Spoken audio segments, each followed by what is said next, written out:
Sudah mengamati tindakan Alvin Lim. Saya lihat dia seorang yang cukup berani.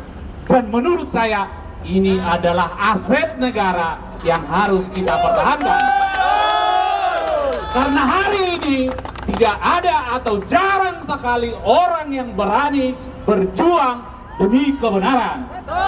Saat ini orang berteriak-teriak demi kepentingan, tapi saya yakin Alvin Lim berada di dalam kebenaran. Dan setelah mendengar dan mengamati perkara yang dialami oleh Alvin Lim, saya cukup miris.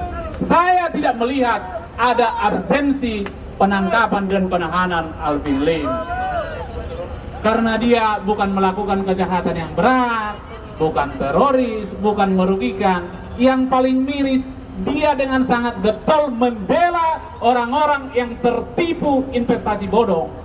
Bukannya mengembalikan kerugian korban, malah pengacaranya yang masuk penjara. Ini sangat miris, saudara-saudara. Saat ini hukum kita kondisinya tidak baik-baik saja. Saya menggugah kepada yang terhormat Presiden Republik Indonesia Bapak Joko Widodo, kepada Menko Polhukam Bapak Mahfud MD, turunlah, lihatlah kenyataan di lapangan bahwa penangkapan terhadap para jenderal itu hanya sebahagian dari yang terbukti. Hakim Agung ditangkap, jenderal ditangkap narkoba, Verdi Sambo ditangkap, Pinangki ditangkap. Ini adalah potret kebobrokan hukum. Saya minta kepada Presiden Joko Widodo, turunlah Pak. Waktu Bapak masih menjabat 2 tahun lagi, Bapak masih sempat melakukan reformasi total hukum di Indonesia.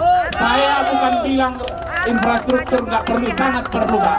Tetapi yang paling penting bagaimana Bapak Jokowi di akhir masa jabatannya menyelesaikan permasalahan hukum, melakukan revolusi mental, melakukan revolusi hukum, sehingga apa yang kita cita-citakan dapat terjadi untuk Indonesia maju. Sekali lagi, merdeka!